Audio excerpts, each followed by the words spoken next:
Welcome back to the Rideshare Hub, everyone. I'm Gig Coach Jake, back with another money-making gig app for you. Some tips and tricks. If you've not subscribed to this channel yet, go down below, hit the subscribe button, and check that notification bell. That way you get notifications for any future videos like this one or others as soon as they're released. For those that don't know me, I did a video on this channel about a week ago on DoorDash. I've been doing gig work for over 2 years now. I have several thousand rides as a rideshare driver and a few thousand deliveries across the different food delivery apps. I'm also a YouTube creator like Dylan, and I have a consulting business where I've been consulting gig workers for over 2 years and helping them succeed in this tough industry. Enough about me though, let's talk about how I can help you. In my last video, I mentioned an even better money-making app than DoorDash. It's Grubhub. Now let's go to the whiteboard and let's discuss why Grubhub's a great option for a lot of you to make some extra money. The biggest reason I love the Grubhub gig app over a lot of the other ones is they show the dollar amount that you're going to make for the entire trip up front. So before you even accept the offer, it's going to give you an actual offer. So right here, I'll give you a little screenshot.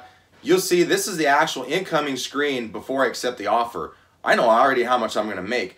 I then can go in and see how much the tip was afterwards, because what DoorDash does is they're going to pay a base. So in Phoenix here it's $3.25 base. Then you get mileage, so any extra mileage, and then you're going to get 100% of the tip. That's big.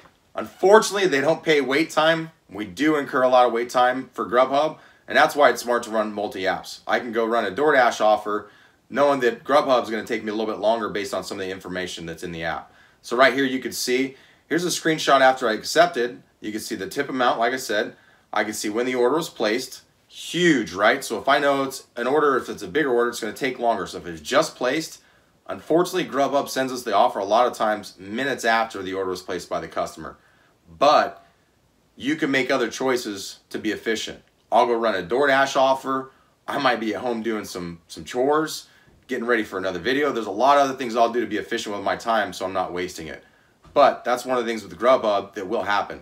So we do have information like I just showed in that screenshot. Tip, when the order is placed, and a pickup by time. That time will be changed sometimes by the merchant. So say that they get the offer and it's going to take them a little bit longer. Maybe it's, you know, a dish, maybe it's duck. At some of these Chinese restaurants, duck will take a long time. They'll adjust the time for that pickup by time. So if you get an offer where you see drop off at say 8:45 and the pickup by time's 8:52, well, that's because the merchant changed the time. Maybe they didn't see the tablet, they got a little bit late. There's several different factors. So another great factor is more high-paying offers. Because they have a lot of quality merchants and a higher, bigger market share, there's a lot of good offers on Grubhub. Very rarely will I see on DoorDash ones that pay out in the double digits. I'll see mostly majority of them pay around $5 to $8 range. We'll say $7 on average for DoorDash. But there are the big ones out there. You just got to be selective and cherry pick. It's a lot harder. Grubhub, it's a no-brainer, right? So for those that aren't good at math and figure out some of those factors like items, really knowing your market so you know what the average dollar per item is, it's really easy. So you saw in that other screenshot, here's another one. Here's an example of a big offer that I received. And it's pretty common that I can see $20 offers, at least one a day here in Phoenix market. Bigger markets, yes, we're going to see a lot more bigger offers. Smaller markets, not so much. Right? Bigger places, you got business with a lot more people, they might go in. My brother works at a pretty big office building. They all in the message board, who's going to Grubhub? Smart of them, right? They could save the delivery fee and then all pitching together. And that makes for a bigger tip and a bigger offer for a lot of us. Anyhow, a lot of big offers on Grubhub. They're publicly traded. They're the only profitable gig company to date. They have been publicly traded for years now. I know there's several other put in for it. DoorDash has put in for the IPO. I know Uber Eats, and I know Lyft is putting in for one, and Uber themselves they're pushing. So, but Lyft announced putting in for it, Uber Eats, and DoorDash for 2019. I don't have more information on that right now though. Lots of quality merchants. I mentioned that above. So big market shares in a lot of these markets. That leads to not only a higher volume of demand, but a lot of really good offers. So it makes Grubhub one of the best apps out there and one of the, actually the best food delivery app in a lot of markets. Always market dependent. If you're in a market where Uber Eats is running a lot of these boosts and promos, you can easily make $18 on a delivery in some of these later night deliveries. So not always the best in all markets, but in most markets right now, Grubhub is the best, not only gig app, but food delivery app for sure.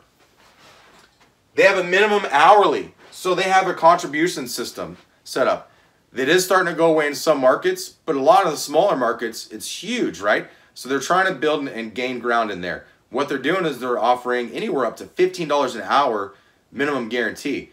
So all you have to do is be logged on inside the region and accept a minimum amount of offers. I believe it's 85% or more. A lot of these people, they're sitting at home doing nothing. They might run 1 or 2 offers. They have like a Taco Bell and a Burger King in the market. Not a whole lot. So if you're in a smaller market, Grubhub might be a great choice for you based on this contribution system. You can make $15 an hour doing absolutely nothing. There's a catch though. You have to be on a scheduled block. They have a block system that allows you to go on and get scheduled blocks based on your program level. I'm not going to go into that. There's a lot of detail. You can go check it out yourself on the Grubhub website. Another thing, some markets have a waiting list right now. You can't just go sign up and get on. There's 0 driver referrals. Grubhub is such a great gig company. A lot of drivers want to work for them that, again, they have a waiting list and they have 0 driver referral program. Not like DoorDash. DoorDash, it's up to $2,500. So if you want to drive and make some extra money and you know some other people that do, go in the description in the comments, use my DoorDash referral link, sign up as soon as possible before it goes away, and then start to get other people referred on your own account. So once you're active, then you can go refer people on yours. Again, Grubhub's so good, they don't need a driver referral program, and there is a waiting list in some markets. They are not exempt of all problems, though. Just like every other gig company, they have their downfalls. In some aspects, they do try to treat us like employees, but you can definitely work like an independent contractor. I hope you enjoyed this video. All these tips and tricks and information are going to help you go out and make some more money. If you like this video, make sure to hit the thumbs up. Don't forget to subscribe if you haven't yet. Hit that notification bell. And check me out on my YouTube channel, Gig Coach Jake. Have a great day, everyone. Be safe out there. And as always, work hard, but work smarter.